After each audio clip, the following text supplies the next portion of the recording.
anak-anak penonton di Palembang nggak ada. Jika memasuki kawasan Percandian Bumi Ayu yang berada di Desa Bumi Ayu, Kecamatan Tanah Abang, Kabupaten Pali, akan terlihat sejumlah warga yang berjualan buah pinang. Salah seorang penjual buah pinang, Lamri, mengatakan telah berjualan buah pinang sejak 1 tahun terakhir. Adapun buah pinang yang didapat dari membeli para petani dan ia jual kembali dengan harga Rp13.000 per kilo.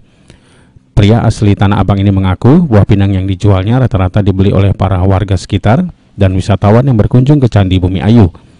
Ia menjelaskan sebelumnya dijual ke pembeli, buah pinang ini terlebih dahulu dibersihkan dan dibelah potong untuk dijemur beberapa hari serta dijual. Ia mengaku buah pinang yang dijualnya memiliki berbagai khasiat untuk kesehatan dan obat berbagai penyakit. Adapun hasil penjualan buah pinang untuk membiayai kebutuhan hidup sehari-hari bersama keluarga. Untuk apa oleh Bang?